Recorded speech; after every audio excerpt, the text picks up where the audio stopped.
Bonjour frères et sœurs, soyez bénis, que la grâce et la paix du Seigneur soient avec chacun d'entre vous. Je suis le frère Jean-Paul et j'aimerais aujourd'hui vous parler d'un sujet qui me tient beaucoup à cœur, un sujet qui revient plusieurs fois, un sujet dont l'Église en a besoin d'être éclaircie.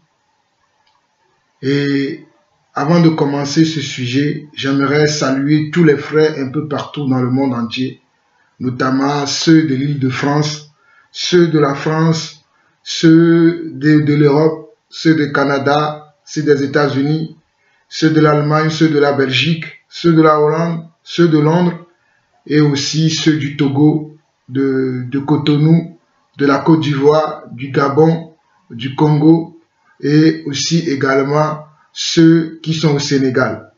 Donc vous écoutez, comme je l'ai dit dès le départ, le frère, l'apôtre Jean-Paul Laosson.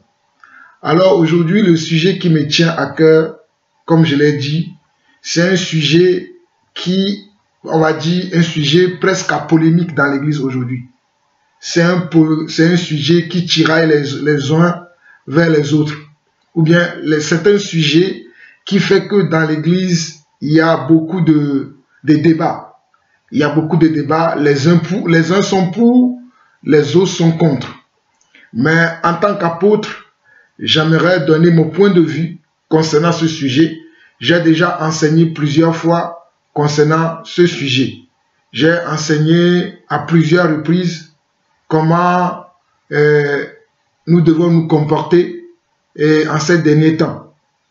Mais aujourd'hui, je vois encore qu'il y a beaucoup qui n'ont pas la maîtrise de ce sujet et il y a encore des discussions qui se font à propos de ce sujet dans l'Église. C'est à ce propos qu'aujourd'hui, j'aimerais nous éclaircir chacun d'entre nous afin que nous ayons la pensée de Dieu, afin que nous ayons la pensée de Christ, car la Bible déclarera que ayez en vous les sentiments qui étaient en Jésus-Christ. C'est dans ce sens-là qu'aujourd'hui, je me permets d'aborder pour une dernière fois ce sujet qui prête à confusion, qui peut diviser, qui peut créer des débats, mais moi j'aimerais que nous comprenions vraiment la pensée divine, la pensée de Dieu concernant ce sujet.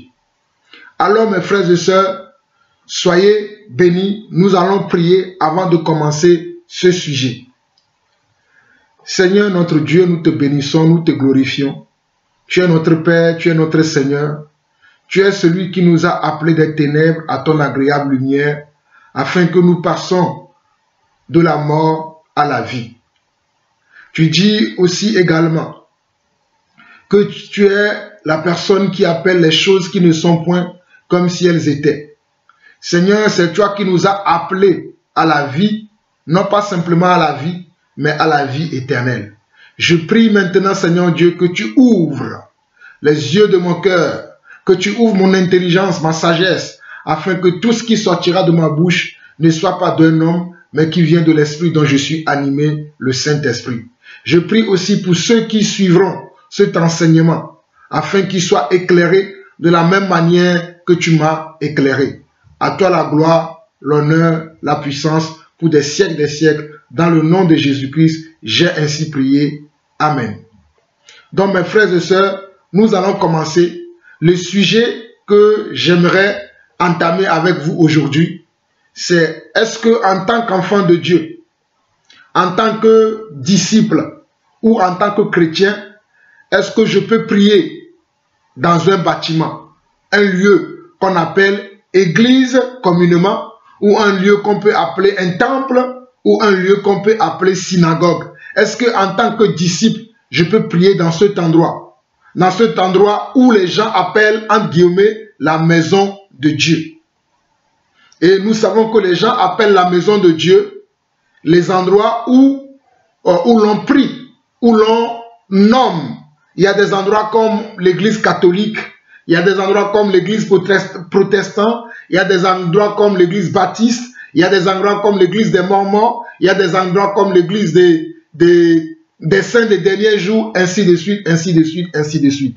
Donc, en tant qu'enfant de Dieu, est-ce que je peux prier dans un endroit qui porte un nom, qui se nomme église, ou qui est un temple, qui est une synagogue, ou qui est, on va dire aussi, un sanctuaire? Est-ce qu'en tant qu'enfant de Dieu, je peux aller prier dans ces endroits-là? Est-ce que nous pouvons prier dans ces endroits? C'est la première des questions que j'aimerais que nous puissions décortiquer. Nous puissions chercher à comprendre. En tant qu'enfant de Dieu, est-ce que je peux aller prier dans un endroit qu'on appelle église? Dans un endroit qu'on appelle un bâtiment ou qu'on appelle peut-être église de maison? Parce qu'il y en a certains qui considèrent aujourd'hui que l'église, c'est l'église de maison. Il y a d'autres qui considèrent que l'église, c'est l'église où on va prier dans un bâtiment. Donc chacun a sa façon de voir l'église aujourd'hui, sa compréhension de l'église aujourd'hui. Mais que dit la parole à ce sujet? Que dit la parole au sujet de l'église? Au sujet de là où nous devons nous assembler, de nos lieux d'assemblement? Que dit la parole à ce sujet aujourd'hui? Parce que les uns peuvent penser que c'est la maison, d'autres peuvent penser que c'est leurs assemblées conventionnelles, traditionnelles. Mais à propos de la parole, qu'est-ce que la Bible dit au sujet de là où nous devons prier, de là où nous devons nous assembler? Est-ce que Dieu a défini un endroit spécifique, là où nous devons aller pour prier? Est-ce que Dieu a défini un endroit spécifique à ce sujet-là? Parce que tout ce que nous faisons, nous avons la réponse selon la parole de Dieu. C'est Dieu qui doit nous conduire. C'est Dieu qui doit nous diriger. Nous ne nous dirigeons pas nous-mêmes. Nous ne nous dirigeons pas nous-mêmes par nos raisonnements, mais nous nous dirigeons selon la parole de Dieu, selon la pensée de Dieu, selon ce que ceux qui nous ont précédés dans la foi, ce qu'ils ont fait. Parce qu'il y a des gens qui nous ont précédés, il y a des gens qui nous ont enseignés et qui continuent à nous enseigner. Donc nous devons suivre leurs pas. Donc est-ce qu'en tant qu'enfant de Dieu, je peux prier dans une synagogue? Je peux prier dans un temple? Est-ce que je peux prier dans une maison? Donc voici la question. Et toutes ces choses-là, est-ce qu'ils sont-ils des maisons de Dieu ou pas? Nous allons l'aborder dans ce sujet. Si, en tant qu'enfant de Dieu que je suis, je peux aller prier dans une maison, dans une église, nous allons voir ça aujourd'hui. Nous allons commencer d'abord par comprendre c'est quoi la maison de Dieu. Et nous allons voir la maison de Dieu dans l'ancienne alliance et nous allons voir dans la maison de Dieu dans la nouvelle alliance. Je répète encore, nous allons voir la maison de Dieu dans l'ancienne alliance et nous allons voir la maison de Dieu dans la nouvelle alliance. Donc nous commençons par Exode chapitre 25. Nous commençons par Exode chapitre 25. Nous allons lire le verset 8 et le verset 9. Je sais que la maison de Dieu, la Bible en parle dans plusieurs passages. Mais j'ai choisi Exode parce que Exode est le commencement de la Bible. Donc on va voir comment est-ce que ça a été commencé dans la Bible, ce que nous appelons aujourd'hui la maison de Dieu. Qui a été le premier investigateur de la maison de Dieu? Qui a été le premier investigateur de la maison de Dieu? Qui a reçu, on va dire, cette charge de pouvoir construire une maison pour Dieu? Nous allons dans Genèse chapitre 25 et nous lisons le verset 8. Le verset 8, il est écrit ceci. Ils me feront un sanctuaire et j'habiterai au milieu d'eux. Verset 9, il dit, vous ferez le tabernacle ou le sanctuaire et tous ces ustensiles d'après le modèle que je vais te montrer. Je répète encore. Exode chapitre 25, le verset 8 et 9. Il dit, ils me feront un sanctuaire et j'habiterai au milieu d'eux. Vous ferez le tabernacle et tous ses ustensiles d'après le modèle que je vais te montrer. Ils me feront le sanctuaire, ils il ici fait allusion au peuple de Dieu, fait allusion aux Israélites, fait allusion aux Hébreux. C'est à eux que Dieu avait dit à Moïse, après l'avoir montré un modèle, d'aller dire à ses enfants de lui créer comment? De lui créer un sanctuaire, un temple, un endroit de prière, un lieu de prière où lui-même il descendra et il habitera au milieu d'eux. C'était dans l'ancienne alliance, c'était comme ça. Que Dieu avait dit à Moïse de créer comment un sanctuaire, d'après le modèle qu'il lui a montré. Les ustensiles, les choses qui doivent être utilisées dans cette maison, tout a été dit à comment? À Moïse. Si vous lisez la suite, vous allez voir tout dans les détails. Comment ils doivent créer cet endroit, toutes les choses qui doivent s'y trouver, comment Dieu les avait définies une à une. Mais nous continuons. Nous regardons dans 1 Roi chapitre 5 aussi. 1 Roi chapitre 5. 1 Roi chapitre 5.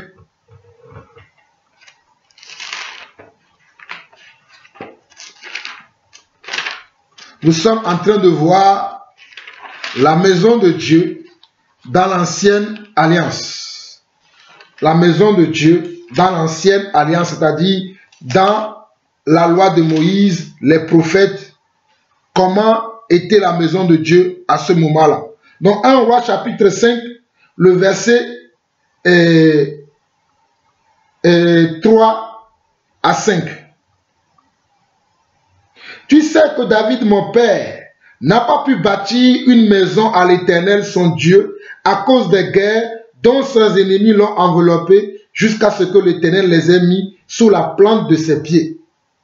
Maintenant, l'Éternel, mon Dieu, m'a donné du repos de toutes parts, plus d'adversaires, plus de calamités. Voici, j'ai l'intention de bâtir une maison au nom de l'Éternel, mon Dieu, comme l'Éternel l'a déclaré à David, mon père, en disant, ton fils que je mettrai à ta place sur ton trône, ce sera lui qui bâtira une maison à mon nom. Donc, le fils dont il est question ici, Salomon, c'est lui qui devait bâtir la maison de Dieu à la place de qui? À la place de David, son père.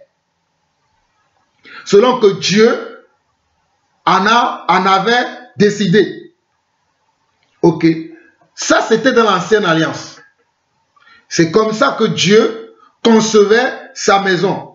Là où les enfants d'Israël devaient se rassembler, se réunir. Il y a plusieurs passages, hein, mais on n'aura pas le temps de lire tous ces passages. C'est pour ça que j'ai pris quelques-uns pour vous parler un peu de la maison de Dieu dans l'ancienne alliance avant de venir en parler dans la nouvelle alliance. Afin que vous compreniez le sujet que je vais aborder aujourd'hui qui prête à confusion dans l'église. Qui fait que les gens ne savent plus à quel saint se vouer. Les gens ne savent plus quoi faire. Il y a même des serviteurs de Dieu, même des frères, qui enseignent le contraire de ce que moi je vais vous enseigner aujourd'hui. Donc nous comprenons que dans l'ancienne alliance, il y avait un endroit spécifique que Dieu avait voulu qu'on fasse quoi? Qu'on le loue, qu'on l'adore, qu'on le prie, qu'on le cherche. Qu'on appelait comment? Le tabernacle, le sanctuaire. La synagogue si vous voulez. Donc nous allons voir dans Actes chapitre 7. Actes chapitre 7. Actes chapitre 7. Actes chapitre 7. Versets 45 à 47.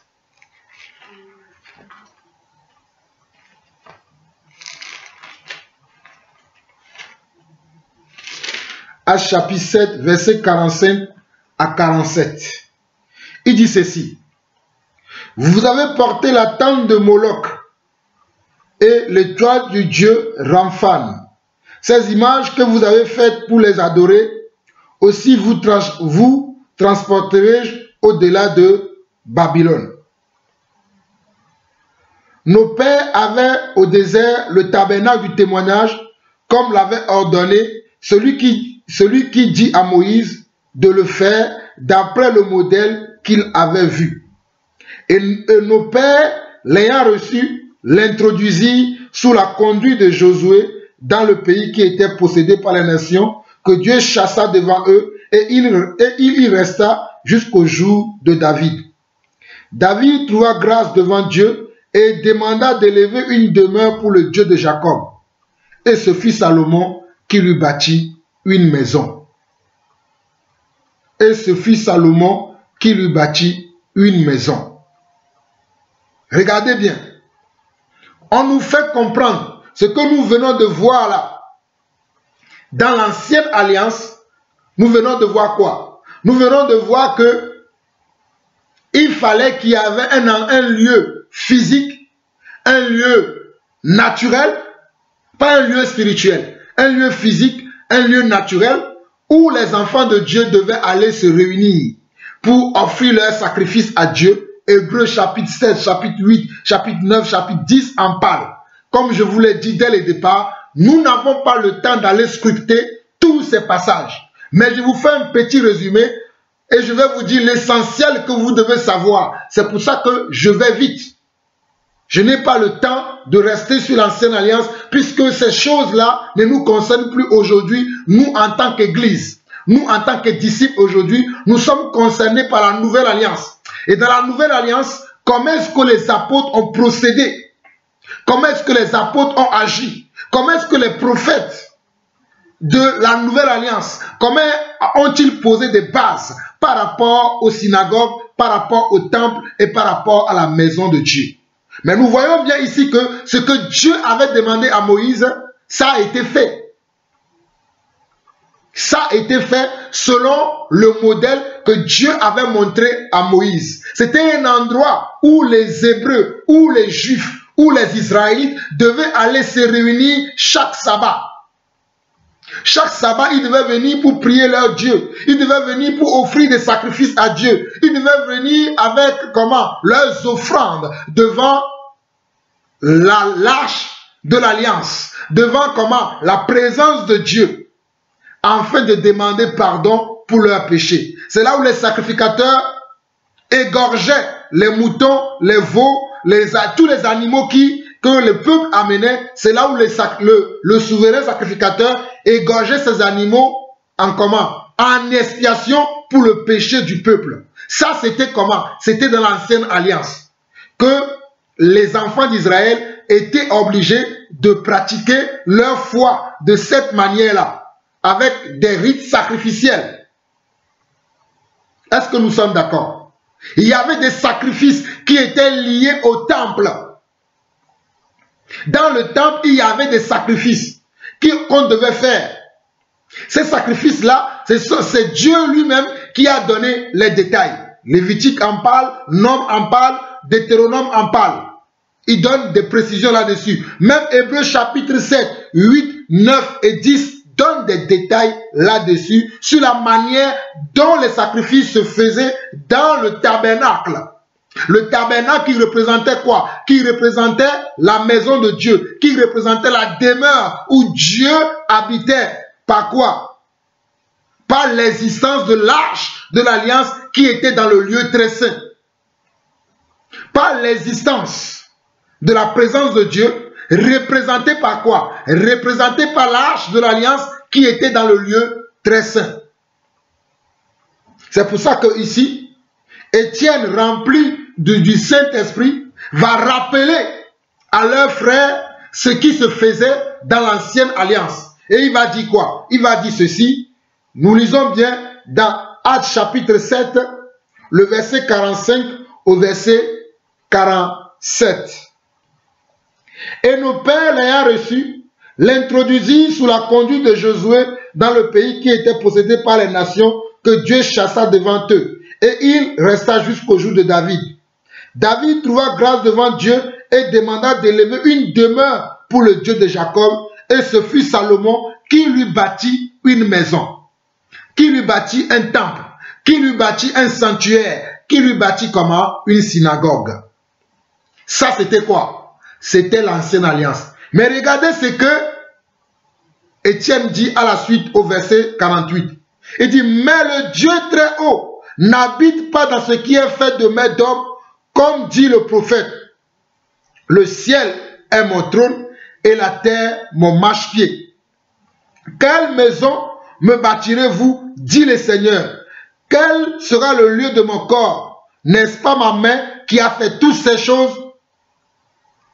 Donc, dans la nouvelle alliance, Étienne est en train de révéler que Dieu n'habite pas dans le temple là.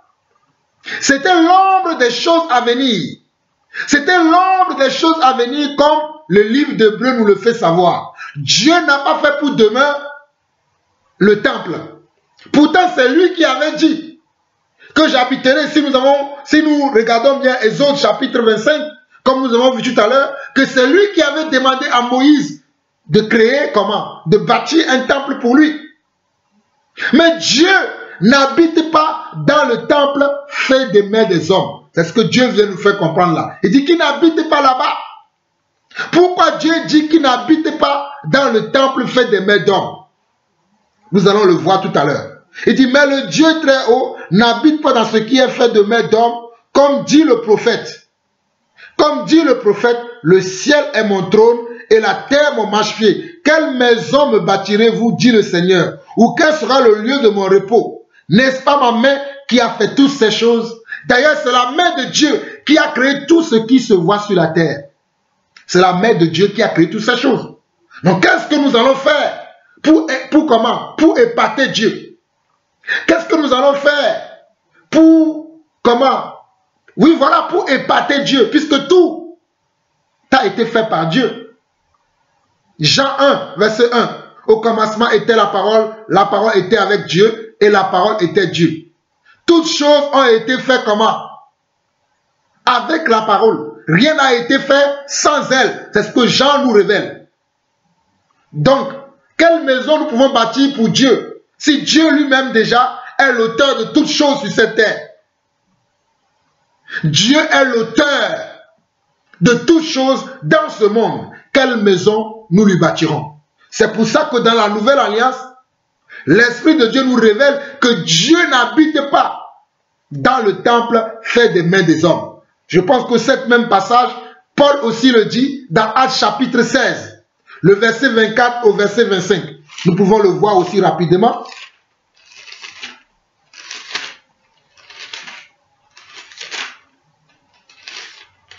Actes chapitre 16, nous regardons le verset 24 au verset 25.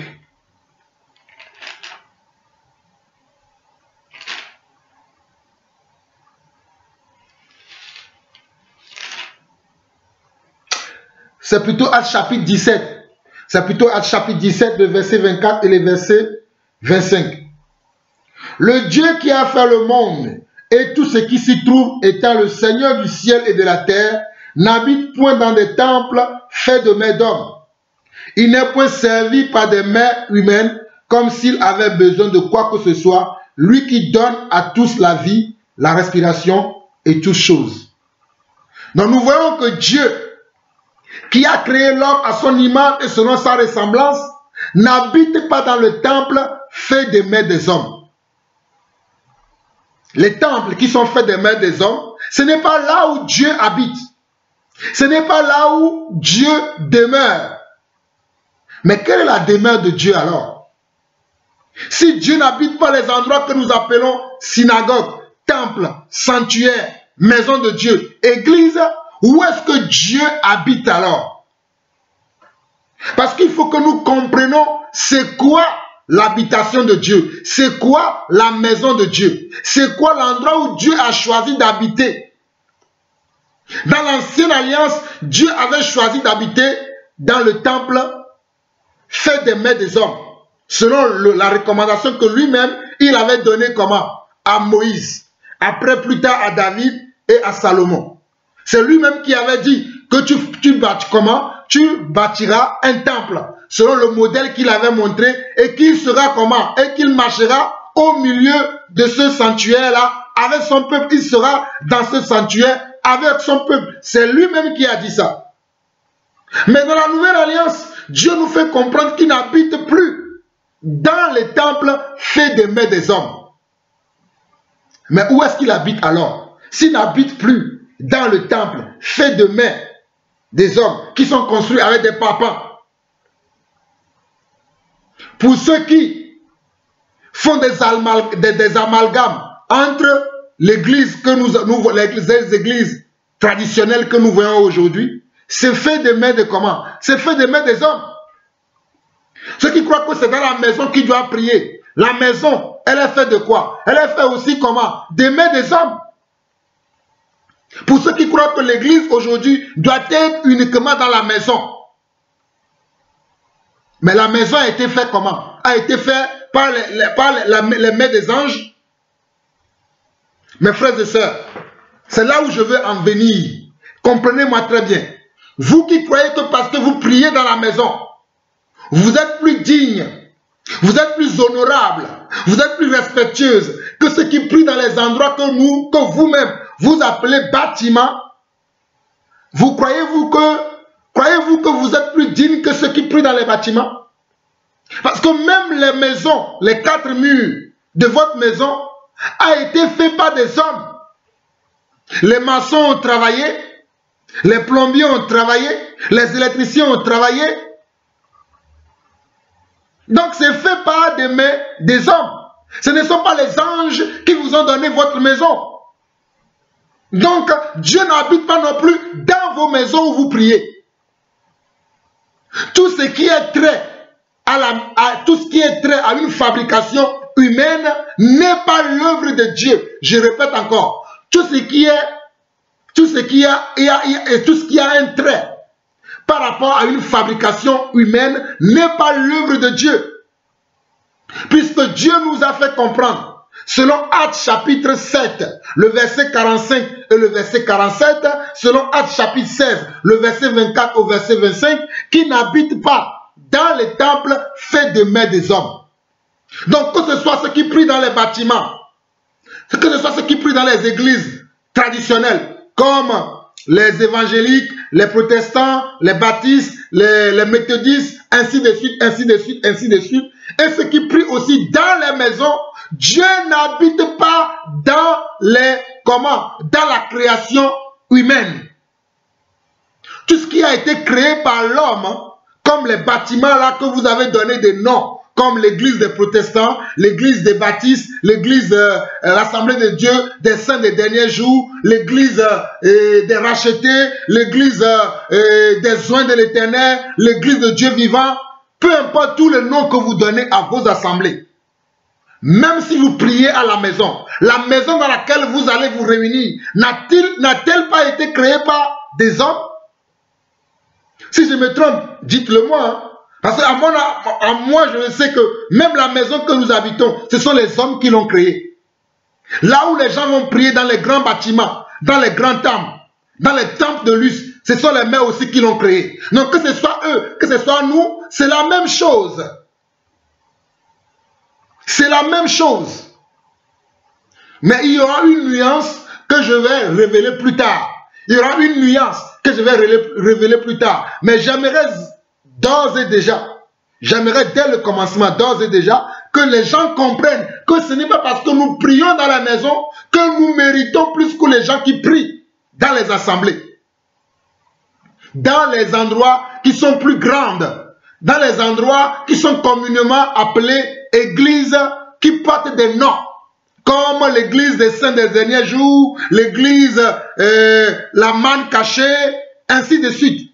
Ce n'est pas parce que moi je prie à la maison que je suis mieux que cela. J'espère que vous comprenez. Mais maintenant, l'église même, c'est quoi aujourd'hui? Pour Dieu, quand Dieu veut voir une église, il voit quoi? Est-ce qu'il voit une assemblée? Ou bien il voit quelque chose d'autre qu'une assemblée? C'est là la question que je vous pose à vous tous. Quand Dieu veut regarder sur la terre aujourd'hui, il veut voir une église. Qu'est-ce que Dieu va voir? Est-ce que Dieu va voir dans une assemblée? Ou bien Dieu va voir autre part? C'est là où vous et moi, nous devons rechercher la réponse. C'est quoi l'église véritable pour Dieu aujourd'hui? Et nous avons quelques passages qui vont nous éclairer à ce sujet. Allons-y. Nous allons dans 1 Corinthiens chapitre 3, le verset 16. 1 Corinthiens chapitre 3, le verset 16.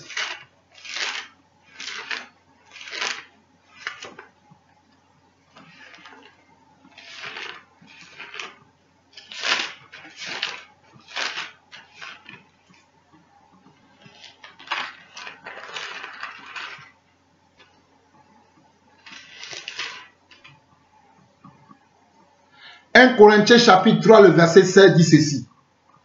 Ne savez-vous pas que vous êtes le temple de Dieu et que l'Esprit de Dieu habite en vous? Ne savez-vous pas que vous êtes le temple de Dieu et que l'Esprit de Dieu habite en vous? Alors, pour notre Dieu aujourd'hui, quand Dieu veut regarder son temple sur la terre, il cherche des hommes. Des hommes créés à son image et à sa ressemblance. Quand Dieu cherche une église aujourd'hui, il va chercher comment? Des hommes. Des hommes qui sont créés selon son image et selon sa ressemblance. Nous le voyons ici, il dit, ne savez-vous pas que vous êtes le temple de Dieu et que l'Esprit de Dieu habite en vous? Ne savez-vous pas que vous êtes le temple de Dieu et que l'Esprit de Dieu habite en vous, s'adressant comment? Aux hommes. Aux hommes qui sont comment? Qui sont formés de la chair et du sang. Mais il y a l'esprit qui entre dans cette personne qui est formée de la chair et du sang et il devient comment? Et il devient enfant de Dieu. Selon comment? Selon Jean chapitre 1, le verset 12 et 13. À tous ceux qui l'ont reçu, à tous ceux qui ont reçu Jésus-Christ, elle leur a donné le pouvoir de devenir enfants de Dieu, lesquels sont nés non de la volonté de la chair, non de la volonté du sang, mais de comment? Mais de Dieu, mais de l'Esprit. Ils ne sont plus comment? Des enfants de leurs parents, mais ils sont maintenant enfants de Dieu. C'est pour ça que la Bible déclare dans Jean, le chapitre 1, le verset 12, que à tous ceux qui l'ont reçu, ils ont reçu le pouvoir de devenir enfants de Dieu.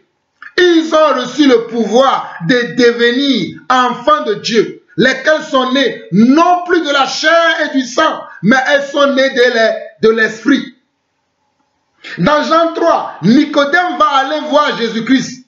Il va dire, mais je t'entends parler à longueur de journée. À chaque fois, tu dis que nous devons naître de nouveau. Mais moi qui suis déjà né, moi qui suis un homme, Nicodème, qui est un homme respecté, un homme qui enseigne la loi, est-ce que je vais rentrer encore de nouveau dans le ventre de ma mère pour être né de nouveau? Nous comprenons par là que Nicodème veut comprendre c'est quoi la nouvelle naissance. C'est quoi être né pour devenir enfant de Dieu, être né pour devenir comment? Disciple de Jésus-Christ. Alors Jésus va lui dire que si tu n'es né d'eau et d'esprit, il te sera incapable de comment? On va le lire ce passage-là. Très rapidement. Jean chapitre 1, Jean chapitre 3, Jean chapitre 3, très rapidement. Jean chapitre 3, le verset 3 à 5. Jésus lui répondit, en vérité, je te le dis, si un homme est né de nouveau, il ne peut voir le royaume de Dieu. Si un homme est né de nouveau, parce que moi je suis déjà né, les hommes dans ce monde ont été déjà nés. Mais pour qu'ils deviennent enfants de Dieu, il faut qu'ils renaissent de nouveau. C'est pour ça que Jésus dit que pour que quelqu'un puisse voir le royaume de Dieu, pour que quelqu'un puisse appartenir à l'église de Dieu, pour que quelqu'un puisse être appelé enfant de Dieu, pour que quelqu'un puisse devenir disciple de Jésus-Christ, il faut qu'il naisse de nouveau. Il faut qu'il quitte la vie charnelle, c'est-à-dire la vie faite de la chair et du sang, pour devenir enfant de Dieu. C'est ça, naître nouveau. Naître de nouveau, c'est ça ce que cela veut dire. Et il continue. Nicodème lui dit, comment un homme peut-il naître quand il est vieux? Peut-il entrer dans le sein de sa mère et naître? Jésus répondit, en vérité, je te le dis, si un homme n'est né d'eau et d'esprit, il ne peut entrer dans le royaume de Dieu.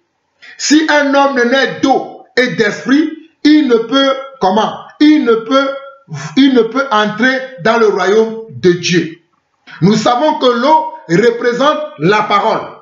Nous le voyons dans Jean chapitre 4. Lorsque cette femme avait demandé à Jésus de l'eau et que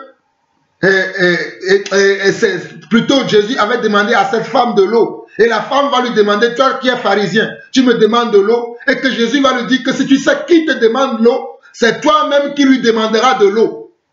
Et alors la femme a demandé cette eau-là et Jésus va lui dire, va chercher ton mari. Vous connaissez la suite de cette histoire-là.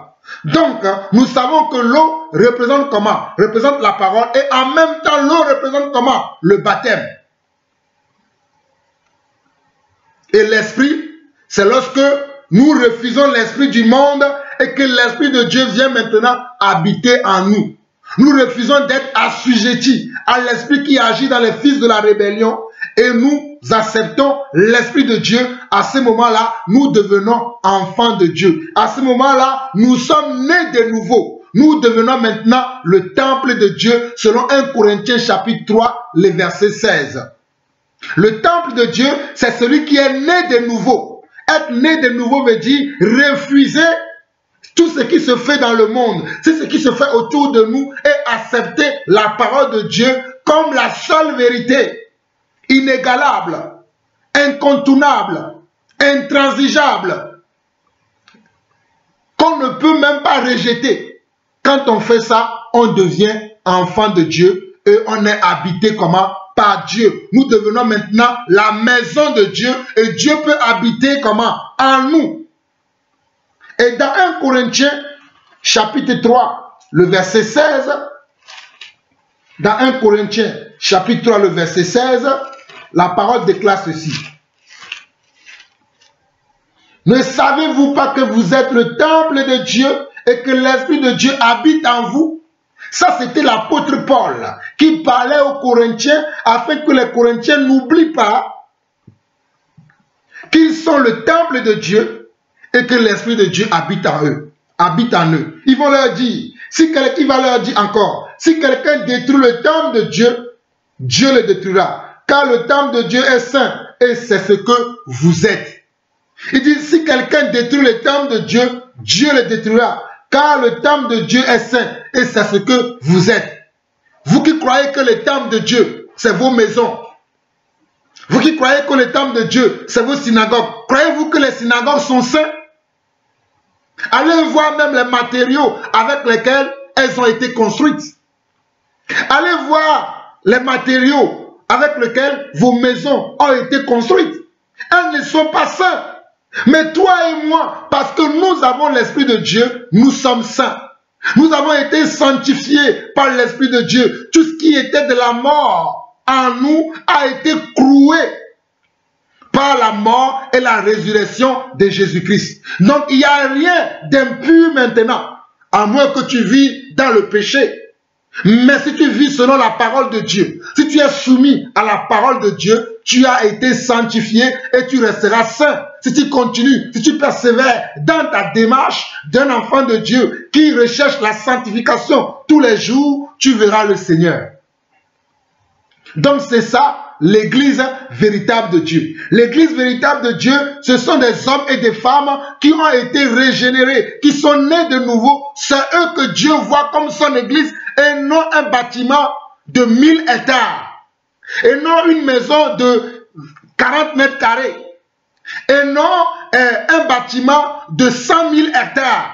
Et non plus une maison de 150 mètres, 200 mètres, 300 mètres carrés, 600 mètres carrés, peu importe le mètre carré dans lequel vous priez, ce n'est pas ça ce qui intéresse Dieu. Mais ce sont les hommes et les femmes qui se réunissent dans ces endroits-là, c'est ça qui intéresse Dieu. C'est vers ces personnes-là que Dieu nous a envoyés, nous en tant que les apôtres, les prophètes, les évangélistes, les pasteurs et les docteurs. Dieu nous a envoyés vers ces personnes afin que nous leur transmettons sa parole. afin que nous leur transmettons sa volonté, afin que nous leur transmettons comment? La pensée de Dieu. Non, ce n'est pas au bâtiment que nous allons enseigner la parole de Dieu.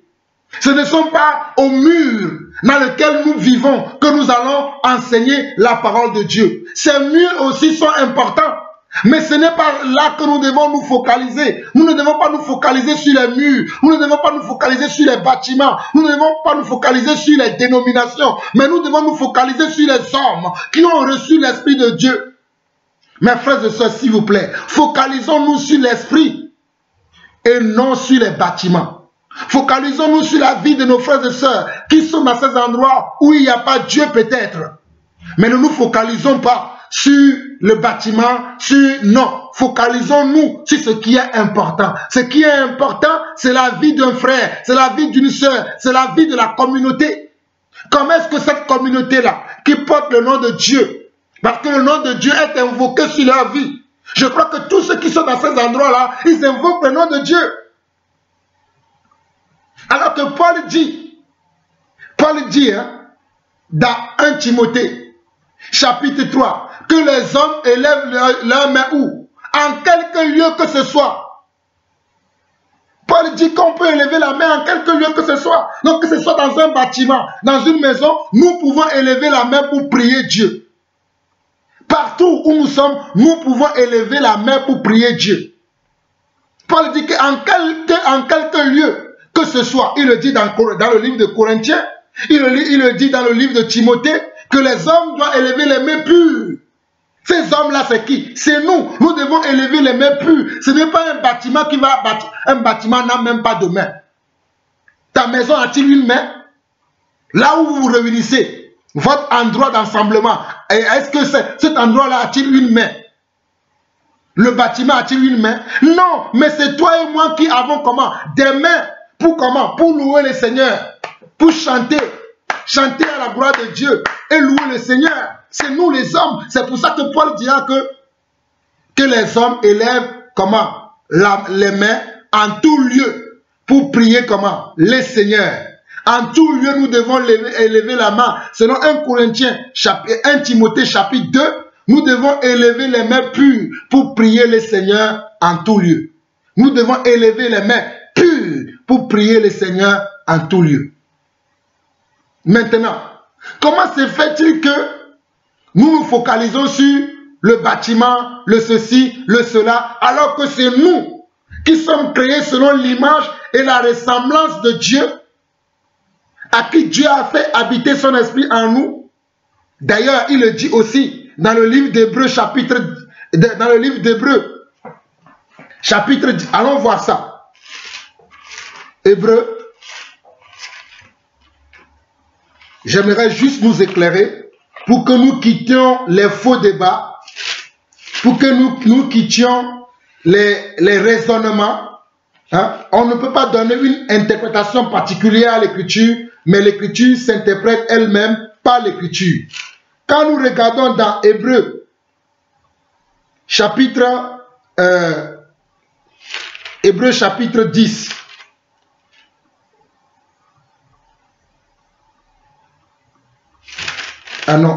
chapitre 10. Hébreux chapitre 10, nous lisons à partir du verset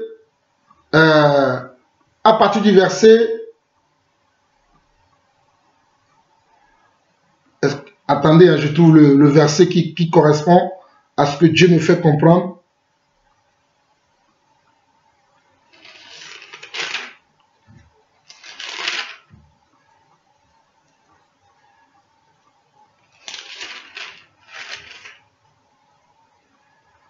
Voilà, Hébreux chapitre 10. Hébreux chapitre 10, le verset 25, il dit quoi? Il dit, n'abandonnez pas votre assemblée, comme c'est la coutume de quelques-uns, mais exhortons-nous réciproquement, et cela d'autant plus que vous voyez s'approcher le jour. N'abandonnons pas notre assemblée. Donc, on voit par ce passage-là qu'il est question de comment? Il est question de comment? D'assembler.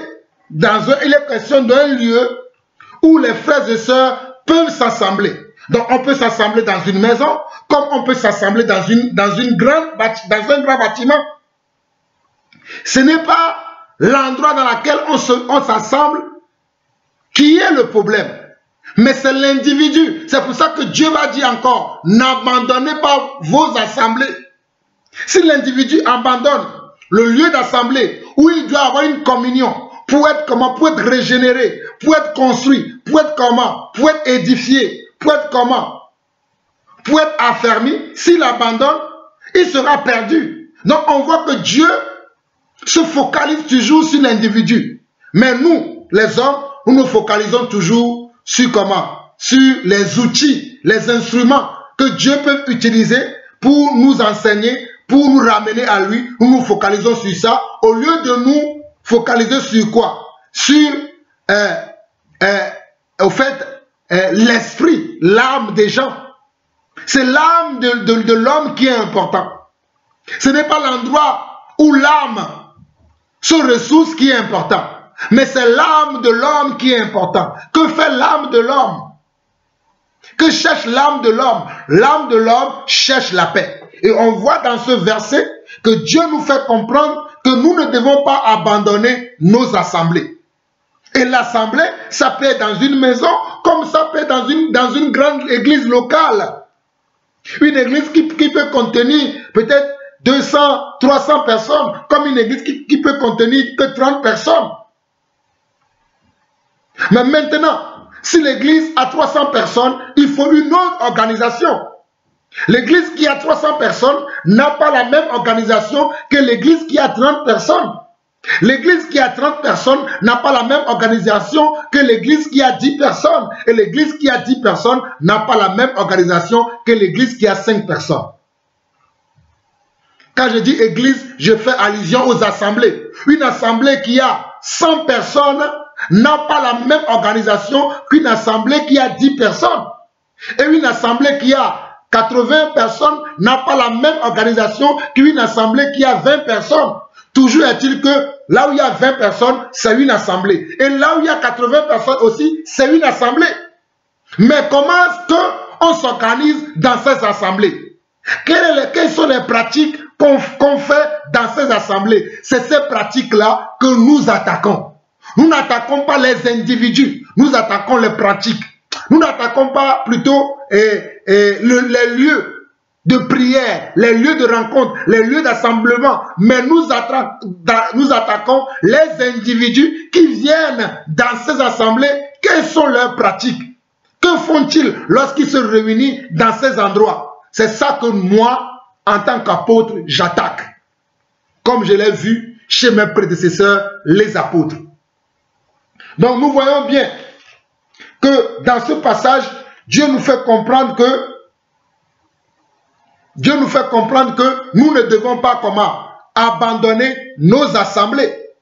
Il y a un passage encore qui me vient à l'esprit. On voit dans Hébreux chapitre 8, à partir du verset 10 jusqu'au verset 12, Dieu dit ceci. Mais voici l'alliance que je ferai avec la maison d'Israël. Voici l'alliance que je ferai avec la maison d'Israël. Lorsque Dieu parle de maison, Dieu ne parle jamais. Comprenez-moi, hein? Lorsque Dieu parle de maison, Dieu ne parle jamais de bâtiment. Dieu ne parle jamais d'un lieu fait par les mains des hommes. C'est nous qui ne comprenons pas le langage de Dieu. Le langage de Dieu est difficile pour nous à comprendre. C'est pour ça que nous l'interprétons mal. Quand Dieu parle de maison, il parle de ses enfants.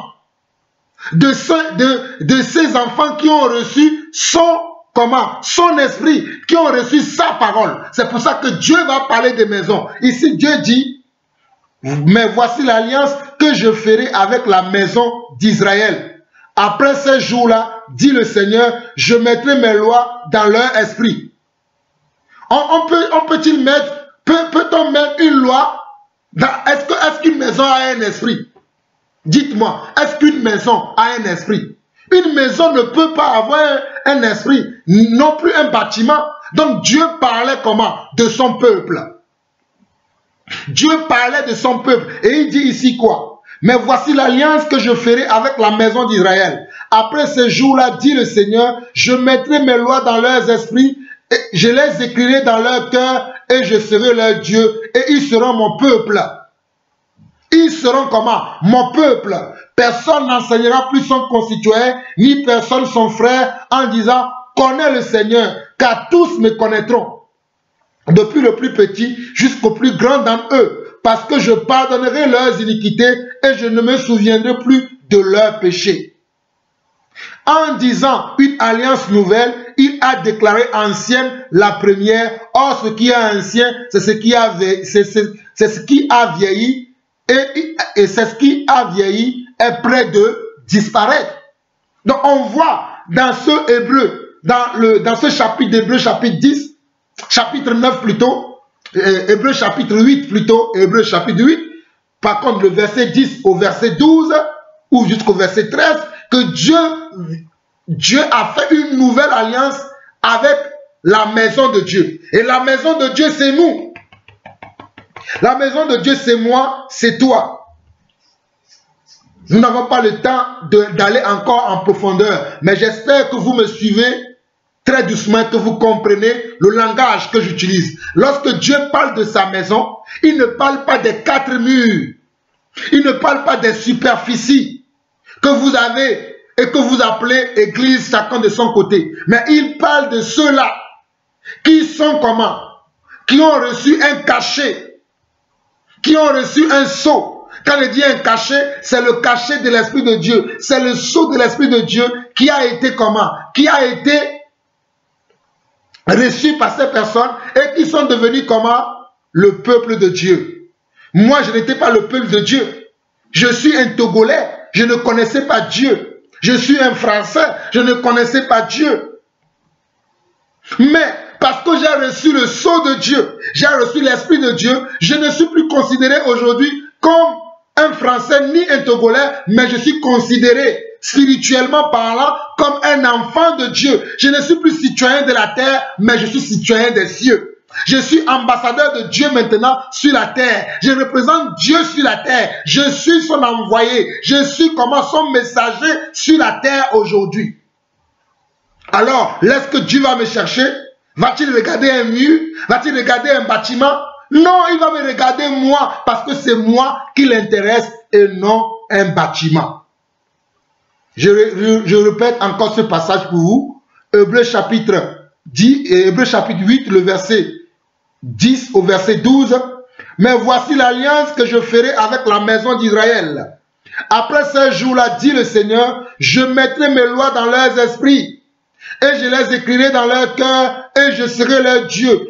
Et ils seront mon peuple. Personne n'enseignera plus son concitoyen, ni personne son frère en disant, connais le Seigneur, car tous me connaîtront, depuis le plus petit jusqu'au plus grand d'entre eux, parce que je pardonnerai leurs iniquités et que je ne me souviendrai plus de leurs péchés. Ceci est une prophétie.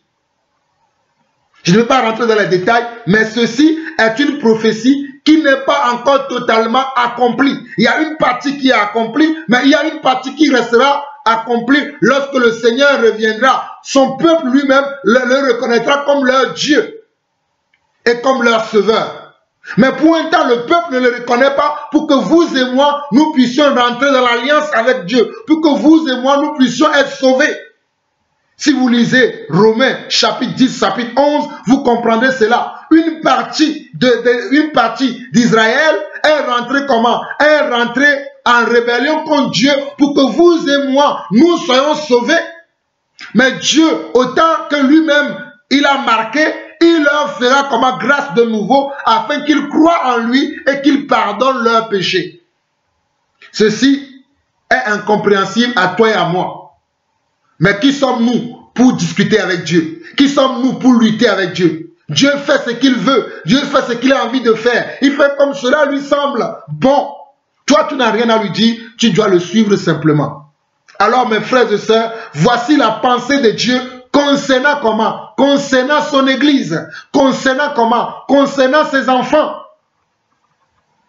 Ce n'est plus dans un lieu que nous allons aller rencontrer Dieu. Mais à l'intérieur de nous, Dieu a choisi d'habiter en nous. Dieu a choisi de faire demeure en nous, de demeurer en nous par l'intermédiaire de qui? Par l'intermédiaire du Saint-Esprit. C'est pour ça qu'il a dit dans Jean chapitre 14 que lorsque je m'en irai, je vous enverrai le Consolateur, le Saint-Esprit, qui convaincra le monde de péché, de justice et de jugement. Et le Saint-Esprit est Dieu lui-même qui habite en nous.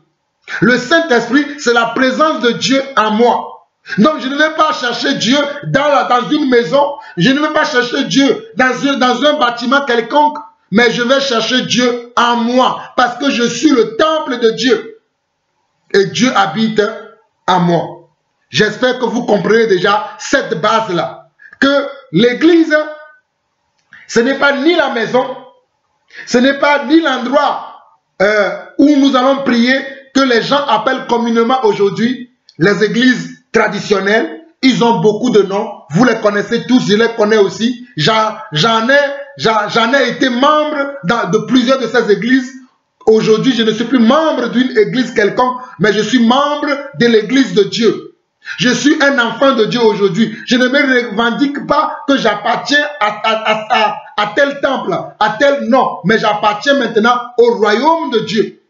Parce que ce n'est pas l'église qui est important, ce n'est pas l'endroit où nous rassemblons, qui est un lieu d'assemblement, selon Hébreux chapitre 10, le verset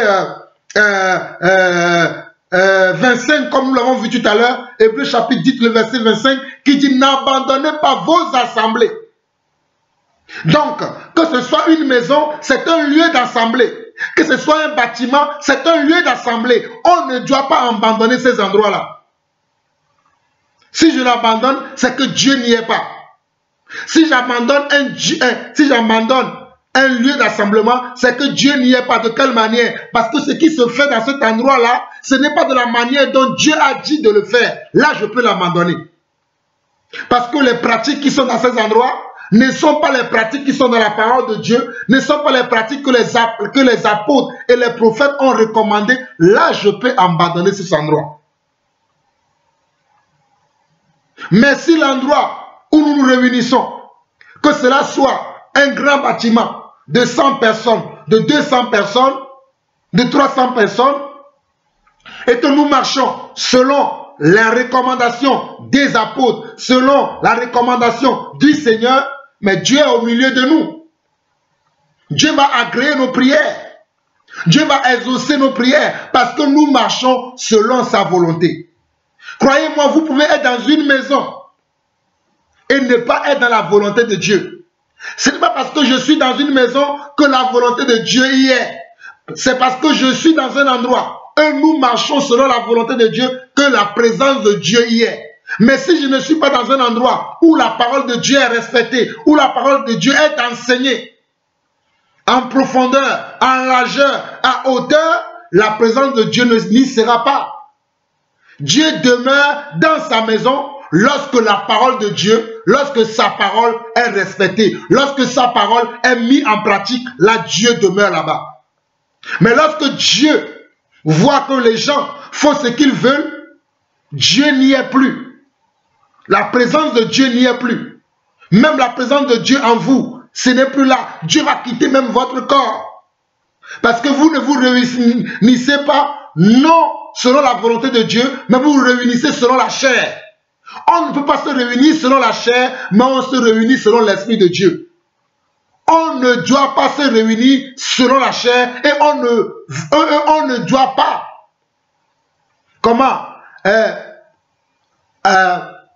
pratiquer l'assemblée de la chair. Pratiquer une assemblée selon la chair, cela n'est pas normal. On ne peut pas être unis selon la chair. On est unis selon quoi? Selon l'esprit. La preuve, je suis ici en France, mais je suis uni à mon frère Barouani, qui est où? Qui est au Canada. Je suis ici en France, mais je suis uni à mon frère Aforabi, qui est à Lomé. Par comment? Par l'Esprit de Dieu qui est en moi et qui est aussi dans la vie de mon frère, que ce soit le frère Aforabi ou le frère Barouani au Canada. C'est l'Esprit de Dieu qui nous unit. Donc ce n'est pas l'endroit où nous sommes qui est important, mais l'Esprit de Dieu qui est à l'intérieur de nous, qui doit nous conduire, qui doit nous diriger. Donc ça, nous finissons presque la première partie. Nous allons voir 2 Corinthiens. Avant de voir 2 Corinthiens, allons voir déjà 1 Corinthiens chapitre 11, le verset 17. 1 Corinthiens chapitre 11, le verset 17. 1 Corinthiens, le chapitre 11, le verset 17 dit ceci. En donnant cet avertissement, ce que je ne loue point, c'est que vous vous assemblez, non pour devenir meilleur, mais pour devenir pire. Nous voyons selon ce passage-là, que lorsque les Corinthiens s'assemblaient, ils ne s'assemblaient pas pour devenir meilleurs, mais ils devenaient pires. Les Corinthiens, lorsqu'ils s'assemblaient, lorsqu'ils faisaient leur culte, lorsqu'ils faisaient leur louange, ils rendaient grâce à Dieu selon leurs assemblées, mais ils ne le faisaient pas pour devenir meilleurs, ils devenaient pires. Donc voyez-vous que même chez les Corinthiens, malgré qu'ils n'étaient pas dans des grands temples, dans des grandes synagogues, qu'ils étaient peut-être en petit nombre, mais ils n'étaient pas comment? Dieu n'appréciait pas ce qu'ils faisaient. Parce qu'ils ne devenaient pas meilleurs, mais ils devenaient pires. Voyez-vous cela?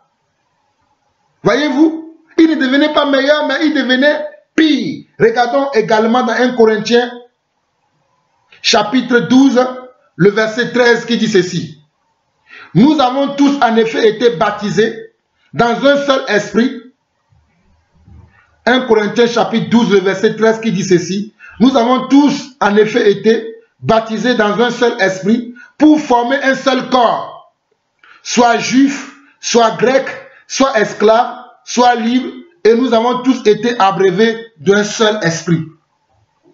Qu'on soit juif, qu'on soit grec, qu'on soit esclave, qu'on soit libre aujourd'hui, nous avons tous été abreuvés d'un seul esprit, l'esprit de Dieu vivant. L'esprit de Yeshua HaMashiach, l'esprit de Jésus-Christ, l'esprit d'Emmanuel, l'esprit du Shiloh, l'esprit comment? De Yahvé, l'esprit d'Adonai, l'esprit d'Élie est maintenant en nous. C'est cet esprit-là qui fait que, qu'on soit juif, qu'on soit grec, qu'on soit esclave, qu'on soit libre, nous sommes tous comment? Nous formons un seul corps que Dieu appelle son Église. Il y a l'Église de Dieu en France, il y a l'Église de Dieu aux États-Unis, il y a l'Église de Dieu au Canada, il y a l'Église de Dieu au Mali, il y a l'Église de Dieu au Sénégal, il y a l'Église de Dieu au Jakarta, il y a l'Église de Dieu en Asie, il y a l'Église de Dieu il y a l'Église de Dieu partout. Ce sont tous les hommes et les femmes qui ont reçu l'Esprit de Dieu, qui forment ce corps-là. Et lorsque Dieu regarde sur la terre, il regarde tous ces hommes-là qui sont dans des endroits différents, chacun selon le pays dans lequel il vit. Mais parce qu'il a reçu l'Esprit de Dieu, il rentre dans comment? Dans l'église de Dieu. Il rentre comment? Dans la maison de Dieu. Il rentre dans la catégorie d'enfants de Dieu parce qu'il a reçu comment? L'Esprit de Dieu. Selon 1 Corinthiens chapitre 12, le verset 13. Nous avons tous en effet été baptisés dans un seul esprit. Les chrétiens de France ne sont pas différents des chrétiens du Gabon. Les chrétiens ou les disciples du Gabon ne sont pas différents des disciples comment? De Laodicée.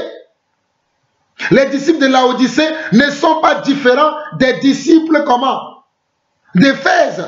Parce qu'ils ont tous reçu le même esprit. Mais qu'est-ce qui va faire qu'il y aura comment? Peut-être de la différence. C'est par rapport au respect de la parole de Dieu. C'est par rapport à la pratique de la parole de Dieu. C'est par rapport à la soumission à la parole de Dieu qu'il y aura une différence. Mais nous avons tous le même esprit. Nous avons été rachetés par le même esprit. Nous avons été rachetés par le même Seigneur. Au même prix. Le prix que Dieu a payé pour moi, c'est le même prix que Dieu a payé pour Judas. C'est le même prix que Dieu a payé pour Pierre. C'est le même prix que Dieu a payé pour comment? Pour Barabbas. Mais qu'est-ce qui va faire que Dieu préférera Paul à Barabbas ou un tel à un tel. C'est notre soumission à sa parole, c'est notre soumission à son commandement, notre pratique de la parole, notre respect de la parole, notre crainte de Dieu. C'est ça qui fera que Dieu préférera un tel à un tel. Ou que Dieu aimera un tel à un tel. Sinon Dieu nous aime tous de la même manière. Mais parce que nous n'obéissons pas non plus de la même manière, Dieu aura à aimer quelqu'un d'autre ou bien à bénir quelqu'un d'autre ou à utiliser quelqu'un d'autre plus que toi parce que tu n'obéis pas, tu n'es pas soumis à sa volonté totalement. J'espère que vous comprenez ce que je suis en train de vous dire. Donc nous allons voir également maintenant Éphésiens 2 verset 20. Éphésiens 2 verset 20. Et avant même d'aller dans Éphésiens 2 verset 20, voyons d'abord Éphésiens 2, le verset 1 au verset 5. Éphésiens 2 verset 1 au verset 5. Il dit quoi? Vous étiez morts par vos offenses et par vos péchés, dans lesquels vous marchiez autrefois, selon le train de ce monde, selon le prince de la puissance de l'air, de l'esprit qui agit maintenant dans les fils de la rébellion. Nous tous, avant, nous étions morts par nos offenses. Nous n'étions pas la maison de Dieu. Nous n'étions pas le temple de Dieu, comme nous le sommes aujourd'hui. Parce que le péché nous séparait de l'esprit de Dieu. Le péché nous séparait de Dieu. Nous étions morts. Nous étions inexistants pour Dieu. La mort ici signifie que nous étions comment? Inexistants pour Dieu. Dieu ne nous considérait pas. Dieu ne nous regardait pas. Parce que Dieu n'avait pas son esprit en nous. Nous étions morts par nos offenses. Verset 3. Nous tous aussi, nous étions de leur nombre. Et nous vivions autrefois selon les convoitises de notre chair, accomplissant les volontés de la chair et de nos pensées. Et nous étions par nature des enfants de colère comme les autres. Nous aussi, nous étions des enfants de colère comme les autres. Nous n'avons pas encore obtenu la grâce de Dieu. Nous n'avons pas encore obtenu la miséricorde de Dieu. Nous étions encore sous la puissance de l'ennemi, comme le dit. Mais Dieu, verset 4, mais Dieu qui est riche en miséricorde, à cause du grand amour dont il nous a aimés, nous qui étions morts par nos offenses, nous a rendus vivants avec Christ. Nous qui étions morts par nos offenses, nous a rendus vivants avec Christ. C'est par grâce que vous êtes sauvés. C'est par grâce que vous êtes sauvés. Donc Dieu nous a fait la grâce pour que nous soyons sauvés. Nous aujourd'hui, Dieu nous a fait la grâce pour que nous quittions le monde, pour que nous quittions le péché, pour que nous quittions les fausses assemblées, pour que nous quittions les assemblées dans lesquelles la pratique de Dieu n'y est pas, la pratique de la parole de Dieu, la soumission à Dieu. Dieu nous a fait grâce de quitter ces choses. C'est pas la grâce que nous avons quitté ces choses. Ce n'est pas par nos mérites, mais c'est Dieu qui nous a fait cette grâce. C'est Dieu qui m'a fait la grâce de quitter les fausses assemblées. C'est Dieu qui m'a fait la grâce de ne plus être comment? Avec les faux frères et les faux sœurs. Quand bien même que certains faux frères et certains faux sœurs viennent encore, c'est Dieu qui me libère de ces personnes. Ce n'est pas moi-même, mais c'est Dieu qui me fait la grâce de ne pas être sous l'emprise de ces personnes. De ne pas être sous l'hypocrisie, l'envie, la jalousie de ces personnes. Mais c'est Dieu qui me sépare d'eux. Nous étions privés comment? Comme il est dit ici, nous étions privés de Dieu nous aussi. Mais par sa grâce, il nous a comment? Il nous a régénérés à nouveau afin que nous puissions l'appartenir maintenant. Afin que nous soyons enfants de Dieu. Et si nous arrivons au verset 8 et 9, il dit, c'est par la grâce que vous êtes sauvés par le moyen de la foi et cela ne vient pas de vous. C'est le don de Dieu. Verset 9, ce n'est point par les œuvres afin que personne ne se glorifie. Ceux qui se glorifient aujourd'hui, ah, parce que moi je prie à la maison, je suis mieux que ceux qui prient dans les bâtiments. Mon frère, tu te trompes. C'est Dieu qui t'a fait la grâce, comme Dieu m'a fait la grâce. C'est Dieu qui m'a fait la grâce de ne pas être comme les gens qui sont dans les fausses assemblées. Ce n'est pas parce que je suis meilleur qu'eux, mais par la grâce de Dieu, Dieu m'a fait comprendre sa volonté. Ma prière est que Dieu fait grâce à ces personnes qui sont encore dans les fausses assemblées, dans les assemblées où Dieu n'est pas respecté, où Dieu n'est pas craint, où Dieu ne domine pas, où Dieu ne règne pas. Ma prière est que Dieu puisse aussi toucher ces personnes afin qu'ils soient soumis à sa seigneurie, à sa parole, à son règne, à son pouvoir, à son autorité. Et surtout, qu'ils respectent comment la doctrine qu'il a donnée aux apôtres, que les apôtres nous ont transmis. Ma prière, c'est pour ça. Ce n'est pas parce que je suis meilleur qu'eux. Je ne les vois pas comme ennemis, mais je les vois comme les gens que le serpent ancien, que Satan a aveuglé. Et quand je prie tous les jours, c'est que Dieu leur renouvelle comment? Leur intelligence. Que c'est que Dieu ouvre les yeux de leur cœur afin qu'ils comprennent qu'ils sont comment? Qu'ils sont rebelles contre la volonté de Dieu. Mais je ne me glorifie pas pour dire non, moi je suis déjà sauvé. Parce que non. Ce n'est pas l'attitude d'un enfant de Dieu. Un enfant de Dieu doit pleurer pour ceux qui ne sont pas encore sauvés. Un enfant de Dieu doit crier pour ceux qui ne sont pas encore sauvés. En tout cas, c'était l'attitude que je voyais chez Daniel. C'était l'attitude que je voyais chez Néhémie. C'était l'attitude des apôtres. C'était l'attitude de tous les prophètes. Mais va voir aujourd'hui notre époque. Les gens s'enorgueillissent parce qu'ils ont un peu de connaissance. Ils pensent qu'ils sont déjà arrivés, alors que même la connaissance qu'ils ont, c'est une connaissance erronée. Ce n'est même pas une connaissance parfaite. Ce n'est même pas une connaissance selon Dieu, c'est une connaissance selon la chair. Ils s'enflent d'orgueil. Mon frère, ce n'est pas parce que tu pries dans une maison avec un frère qui soi-disant, il connaît la vérité, il sait tout. La vérité, personne ne le détient totalement.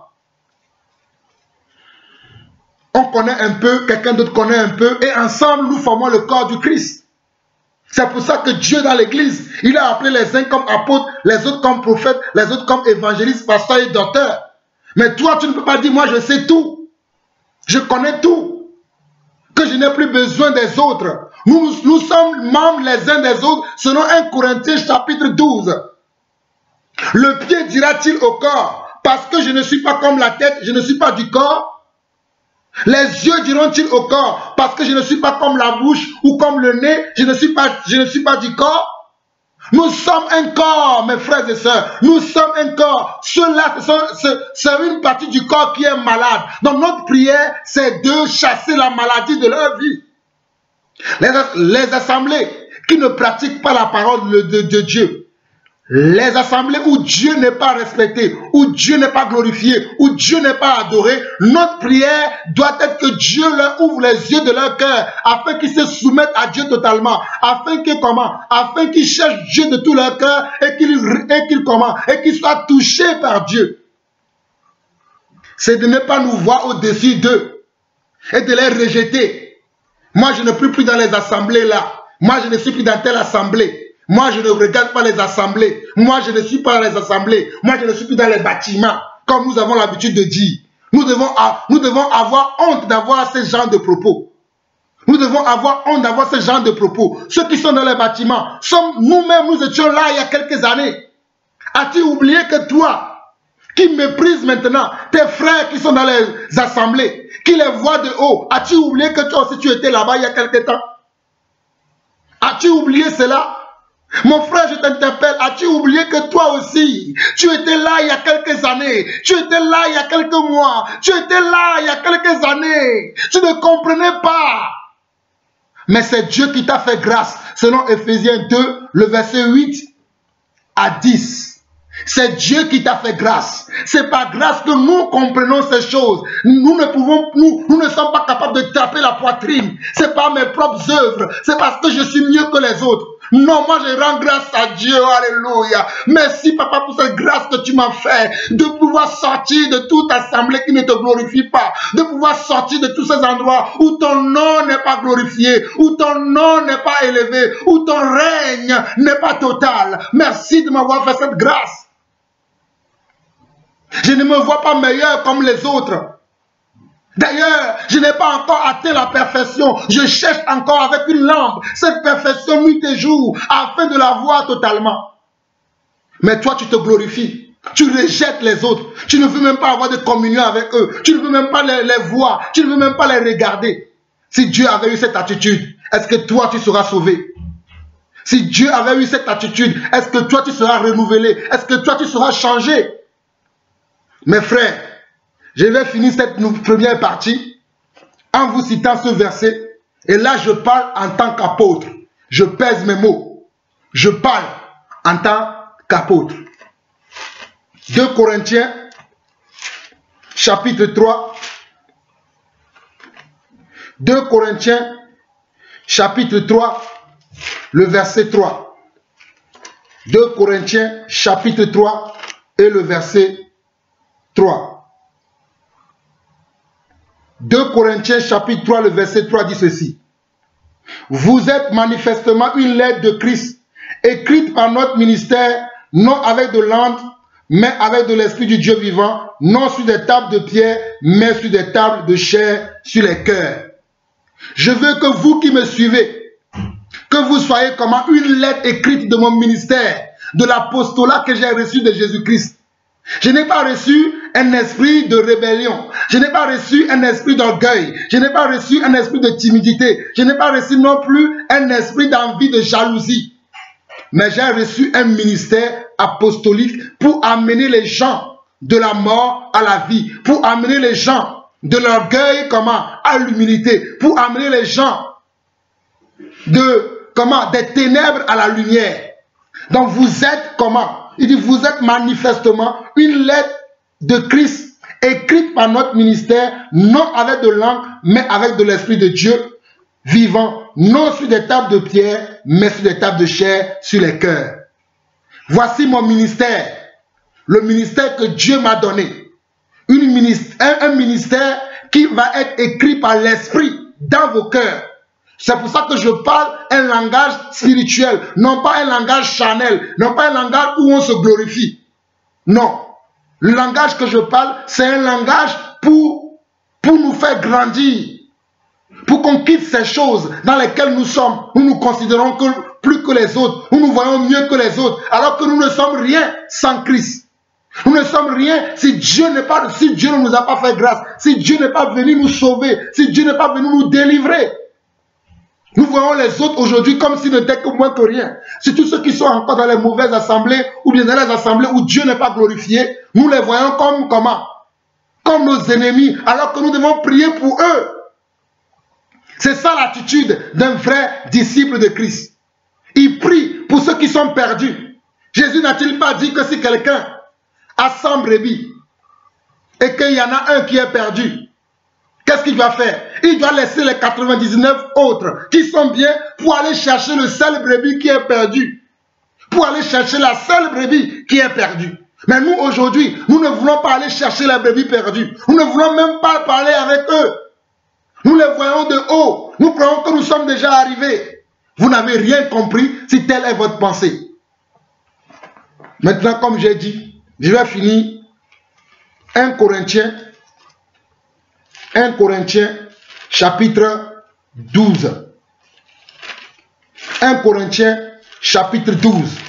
Pour finir la première partie, 1 Corinthiens chapitre 12, le verset 28. 1 Corinthiens chapitre 12, le verset 28 dit ceci. Et Dieu a établi dans l'église premièrement des apôtres, deuxièmement des prophètes. Dans l'église, non pas l'église que vous appelez bâtiment, non pas l'église que vous croyez votre maison, mais dans l'église que Dieu a bâtie. C'est-à-dire l'église dans laquelle Dieu appelle tous les jours les hommes et les femmes à venir, à sortir du monde, à quitter le péché, à quitter la compromission, à quitter le monde, à quitter le vol, à quitter l'adultère, à quitter les escroqueries, à quitter la gourmandise, à quitter la dissimulation, l'envie et toutes ces choses-là. Dans cette église-là, Dieu a établi premièrement. Ce n'est pas parce que je suis apôtre que je dis cela. Mais je bénis le Seigneur pour cette grâce qu'il m'a fait. De pouvoir enseigner ces choses. Parce que ces choses, je les ai apprises avec les anciens.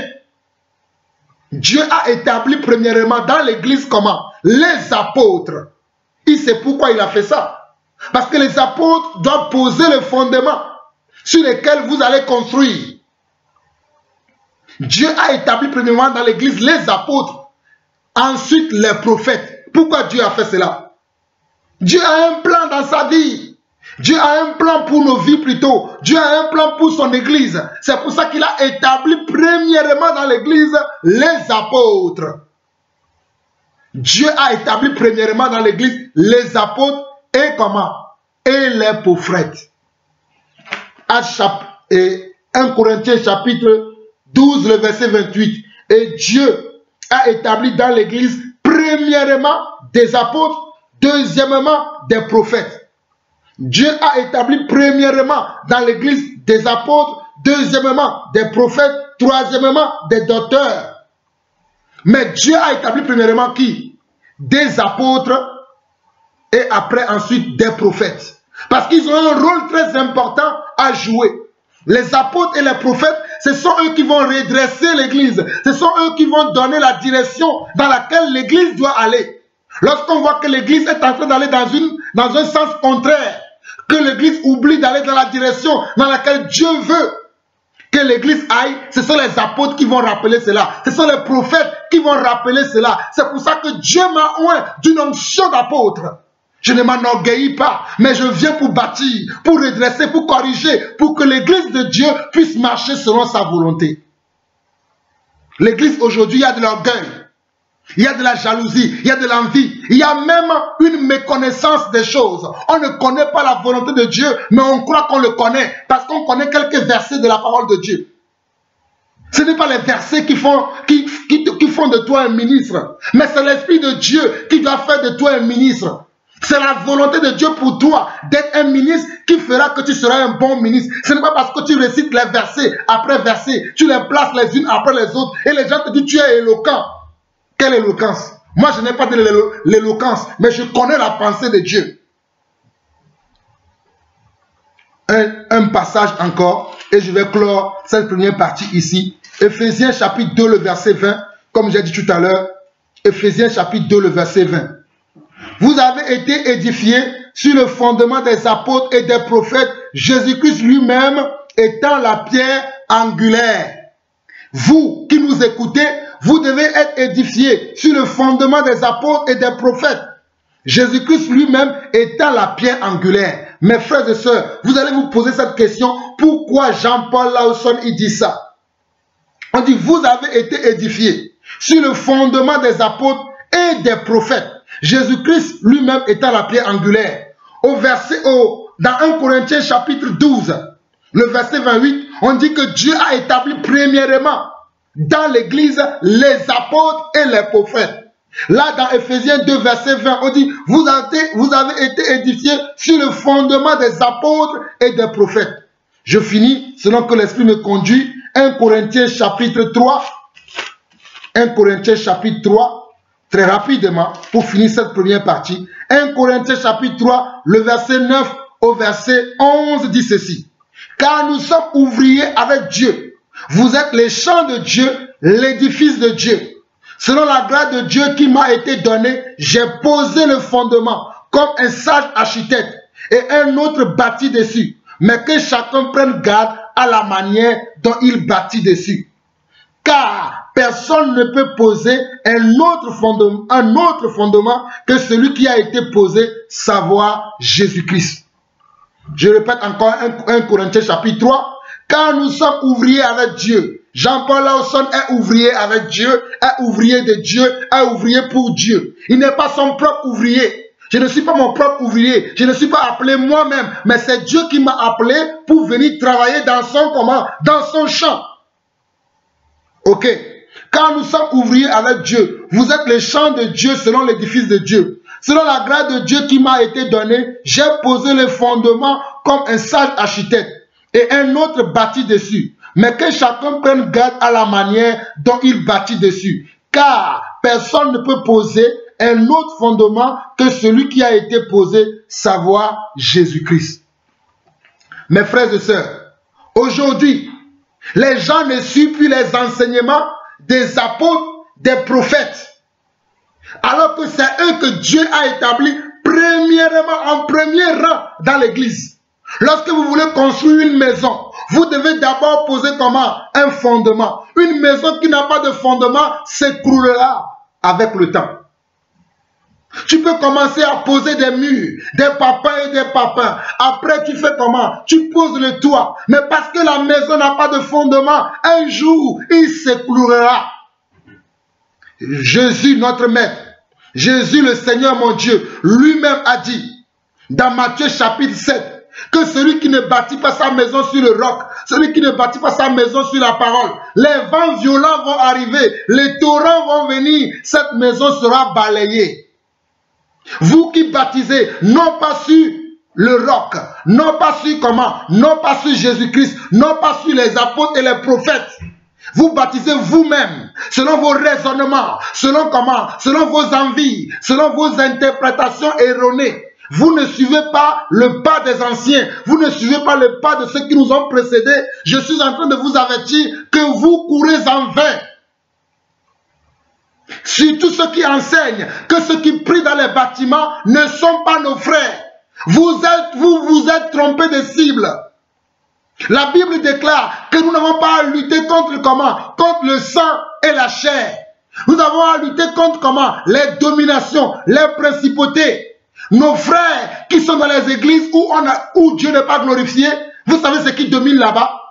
Ce sont les principautés, ce sont les dominations qui dominent là-bas. Non, ce n'est pas contre eux que nous devons lutter, mais contre les esprits qui les tiennent captives, qui les tiennent prisonniers. C'est pour ça qu'ils ne peuvent pas se libérer de ces esprits. Ils sont obligés de se soumettre à eux. C'est contre ces esprits-là que vous et moi, nous devons mener la guerre et non contre eux. Oh, moi je ne peux plus dans les bâtiments. Oh, les bâtiments ne viennent pas de Dieu. Ou les églises qui sont des dénominations, qui portent un nom. Mes frères, ce n'est pas là le combat. Le combat, c'est que nous devons comment? Nous devons lutter contre les dominations, contre les principautés qui se lèvent contre la connaissance de Jésus-Christ dans ces endroits. C'est là où il y a notre combat. Ce n'est pas contre nos frères qui sont encore voilés pour un temps. Mais le voile, nous devons prier pour que le voile saute de leurs yeux. Nous devons prier pour qu'ils comprennent la volonté de Dieu. Et en tant qu'apôtre, selon les versets dont je vous ai partagé tout à l'heure, Dieu a établi premièrement dans son église quoi? Les apôtres, les prophètes. Je vous en supplie, mes frères et sœurs, qui ne voulaient plus prier avec les gens, parce qu'ils, soi-disant, ils sont dans les assemblées, qui ne glorifient pas Dieu. Soi-disant, ils sont dans les assemblées, en guillemets, qui ont un nom. Vous vous trompez de cible. Vous vous trompez comment des cibles. Vous devez avoir pitié de ces personnes. Vous devez prier pour ces personnes. Vous devez comment les soutenir dans la prière et comment dans le partage afin qu'ils reviennent à la vérité. Mais vous ne pouvez pas les rejeter. Vous ne pouvez pas dire que vous n'avez rien à faire avec eux. Vous ne pouvez pas dire je ne veux même pas rien attendre de ceux-là. Je ne veux rien attendre d'eux. Vous n'avez rien compris. Vous allez voir dans la deuxième partie, je vais vous démontrer bibliquement parlant que nous pouvons aller prier même dans les assemblées où nous savons que les gens ne glorifient pas Dieu. Nous pouvons même aller prier avec eux. Nous pouvons même aller partager avec eux. Parce que c'est là ce que les apôtres ont fait. Les apôtres ne sont pas se séparer de l'église pour dire non, il n'y a pas la volonté de Dieu là-bas, donc du coup, je ne vais plus avoir de communion avec ces frères, ils ne sont plus nos frères. Ça n'a pas été la réaction de nos prédécesseurs. C'est pour ça qu'en tant qu'apôtre du Seigneur Jésus-Christ, je vous en supplie mes frères et sœurs, le combat n'est pas contre la chair et le sang. Le combat n'est pas contre la chair et le sang. Mais le combat est contre les principautés, les dominations, les hauteurs qui se lèvent contre la connaissance de Yeshua Hamashiach dans nos assemblées, dans nos réunions, dans nos vies. Le combat est contre ces esprits-là.